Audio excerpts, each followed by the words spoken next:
Look across the globe today, and researchers estimate you'll find around 10,000 distinct belief systems, but nearly all of them have tiny regional followings. Over 77% of the global population actually aligns with just 4 major traditions. When the vast majority of the species shares one of these few frameworks, these systems dictate how billions of people handle marriage, grief, and the distribution of their wealth.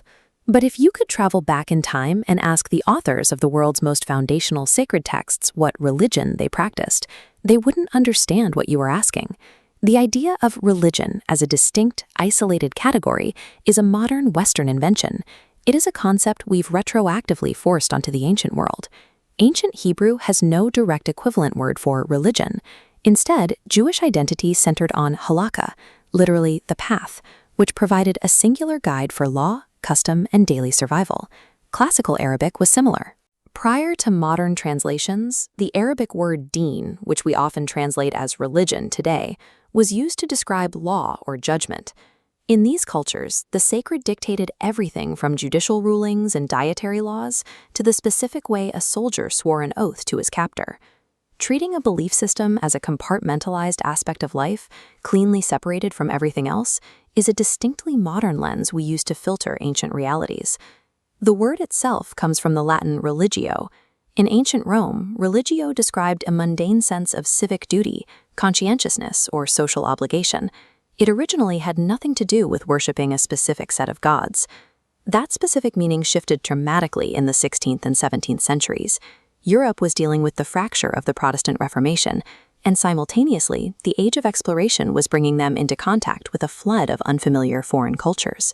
To manage this transition, European powers needed a way to cleanly distinguish the domain of the state from the domain of the church, and a system to classify the practices of the people they were encountering abroad. They took that ancient Roman concept of duty and repurposed it. Religion became a tool for organizing and categorizing a rapidly expanding world. By the 1800s, scholars drew rigid borders around foreign traditions. British colonizers grouped India's diverse, localized practices under a newly minted umbrella term, Hinduism. They applied the same logic to Taoism and Shinto, despite those cultures having no historical distinction between law, culture, and spirituality. This project turned fluid, complex cultures into recognizable European isms.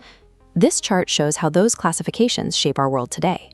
Christianity, Islam, Hinduism, and Buddhism now account for over 77% of the entire global population. These systems function through shared mechanisms: sacred mythologies to explain origins, coordinated rituals to build community, and social organizations to maintain order. While the borders around these traditions were drawn by modern scholars, the billions of people living within those lines form the foundation of global society. Yet scholars still completely fail to agree on a single unified definition of what a religion actually is. The core issue is that the Western definition assumes every culture separates the supernatural from nature. In reality, many global cultures actively reject that division.